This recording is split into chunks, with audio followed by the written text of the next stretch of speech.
For Comedy Hype News, I'm Jay Brandon. When George Lucas began pitching the idea of an epic space opera, no one could quite see his vision. The film was rejected by several studios before being picked up by 20th Century Fox, but even they didn't have high expectations. Even though they didn't think much of this little film that takes place in space, they remained grateful that they took a chance on what would become a franchise worth over $70 billion, spawning even more films, television series, video games, books, and theme parks. Since debuting in 1977, Star Wars has become a pop culture phenomenon, and most involved have become recognizable figures. James Earl Jones took on the role of Darth Vader, becoming one of the most recognizable voices. As iconic as Jones was as Vader, he wasn't credited for the role, and he only ended up taking home a shockingly small amount for such a popular character. What's even more shocking is that Jones was offered a lot more money, in the form of shares and equity, if the film was profitable. Unfortunately, no one predicted that Star Wars would become the massive success that it is today, so Jones chose the flat fee. If Jones had taken shares and profits, his salary would have been over $90 million, much more than the $7,000 he originally settled on. Here's why James Earl Jones only received $7,000 for Star Wars.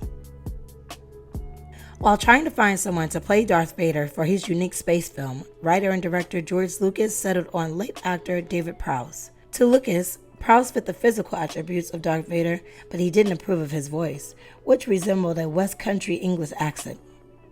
Lucas then focused his attention on the late filmmaker Orson Welles. However, Lucas was informed that Welles' voice would be too recognizable and possibly distracting. This is what led Lucas to officially cast James Earl Jones as the voice of Darth Vader. For Darth Vader, Jones has the perfect voice, which was low, gravelly, full of menace and intimidation.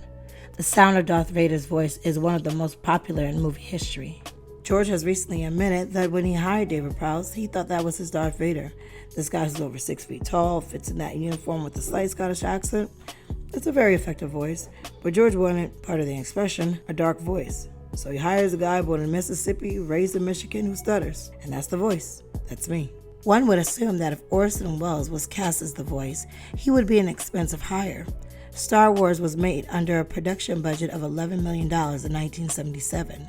That amount is equivalent to a little over $52 million today. With the budget continuing to rise, many thought that the film was destined to fail.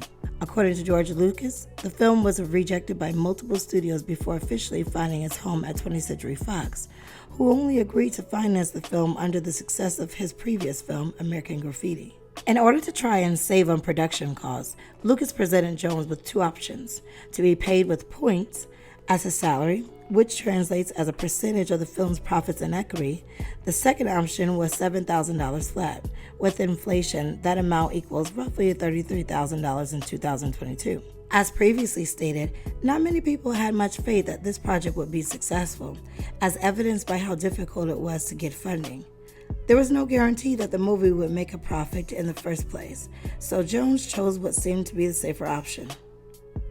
In an interview with the American Film Institute, Jones revealed that he was only paid $7,000 to voice Darth Vader, who is now an iconic figure in pop culture.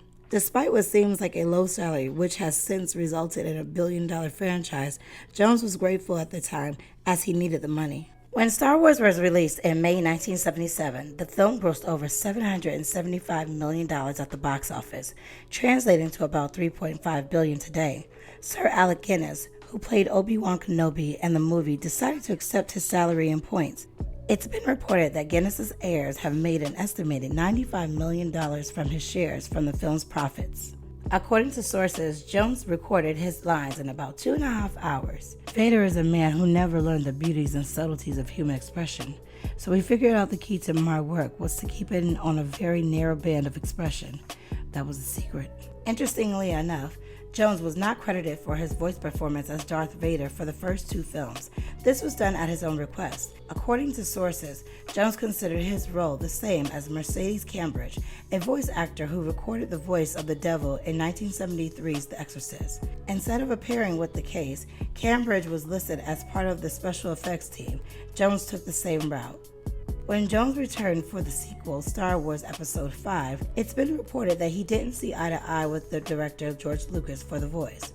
According to IndieWire, Jones wanted to put on a more subtle and psychologically oriented voice, but Lucas declined that option. He said, "We don't know what we did right, so let's just try what we did."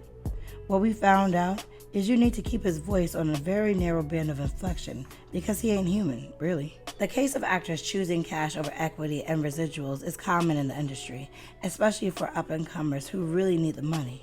There are some who take risks on themselves, choosing shares over a flat fee, not knowing if the project is going to be successful. The best example of this is Jason Weaver in 1994's The Lion King, which coincidentally also features James Earl Jones as a voice. Weaver was given the option of $2 million to sing as young Simba, but his mother declined that option, knowing that Disney would make hundreds of millions of dollars off the project. Considering merchandise, theme parks, attractions, and re-release would be added to Disney's net. Instead, Weaver and his mother negotiated a $100,000 salary, which entitled Weaver to receive royalties from anything that Disney released or profited from when it came to The Lion King. Over time, Weaver eventually made way more than the $2 million he was originally offered. It was all to play the long game. Shout out to my mother. She was absolutely right. That residual income that I generated, that shit is so helpful. When I get a check from The Lion King, I'm like, yes. When Jones and Weaver were offered the roles of Darth Vader and singing young Simba, respectively, they were both in different places in their careers. Jones desperately needed the money, and Star Wars was no fire hit, while Weaver was coached by his mother, and due to Disney's track record, one could easily assume The Lion King was going to be a hit. Jones has more than made up for the money he missed out on throughout his career in entertainment and appears to have no hard feelings towards Star Wars, as he has returned to voice Darth Vader for sequels and other media involving the franchise. Stay up to date with the latest news and comedy by subscribing here to our YouTube channel. Follow Comedy Hype across all social media and look out for our original content in our new streaming service, comedyhype.com. For Comedy Hype News, I'm Jay Brandon.